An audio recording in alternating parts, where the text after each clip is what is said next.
നമ്മുടെ കുട്ടികൾ പഠനത്തിൽ അല്പം പിന്നോട്ട് പോയാലോ അവരുടെ സ്വഭാവത്തിൽ അസ്വാഭാവികത തോന്നിയാലോ പലരും ആശ്രയിക്കുന്നത് ഒരു മനഃശാസ്ത്രജ്ഞനെയോ കൗൺസിലറെയോ ആകും.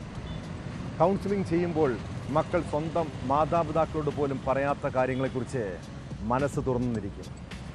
കാസർഗോട്ടെ 14-കാരി പഠനത്തിൽ പിന്നോക്കം പോയതിനെ തുടർന്നാണ് രക്ഷിതാക്കൾ കൗൺസിലിങ്ങിനായി ഒരു ഡോക്ടറുടെ ക്ലിനിക്കിലെത്തിയത്.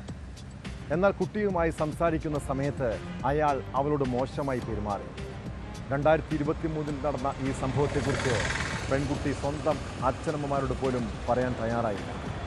പിന്നീട് സ്കൂളിൽ നടന്ന കൗൺസിലിങ്ങിലാണ് പീഡന വിവരം പുറത്തു വന്നത്. കേസിൽ കാഞ്ഞങ്ങാട് കുശാൽ നഗറിലെ ഡോക്ടർ വിശാഖ് കുമാറിനെ ഹോസ്ദുർഗ് പോലീസ് അറസ്റ്റ് ചെയ്തു.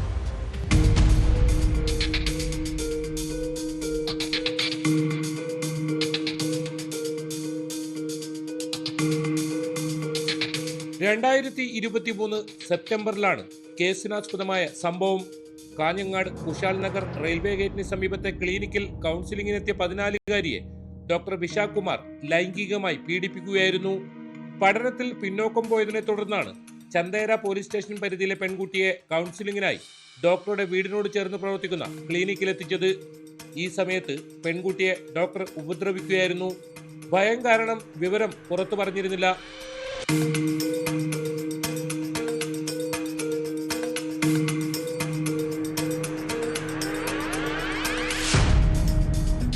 +2 പഠിക്കുന്ന പെൺകുട്ടിയെ വീണ്ടും കൗൺസിലിംഗിന് വിധേയമാക്കിയതോടെയാണ് 2 വർഷം മുമ്പ് പീഡനത്തിനിരയായ വിവരം പുറത്തായത്. ഡോക്ടർക്കെതിരെ ഹോസ്ദുർഗ് പോലീസ് ഏതാനും ദിവസങ്ങൾക്ക് മുൻപാണ് കേസെടുത്തത്. ചെന്നൈയിലായിരുന്ന ഡോക്ടർ തനിക്കെതിരെ കേസെടുത്ത വിവരം അറിയാതെ കാഞ്ഞങ്ങാട്ടെത്തിയപ്പോഴായിരുന്നു അറസ്റ്റ്. ഡോക്ടർ വിശാഖ് കുമാറിനെ Hosdurg police inspector P Ajith കുമാറും സംഘവുമാണ് അറസ്റ്റ് ചെയ്തത്. വൈദ്യപരിശോധന പൂർത്തിയാക്കി കോടതിയിൽ ഹാജരാക്കിയ പ്രതിയെ റിമാൻഡ് ചെയ്തു.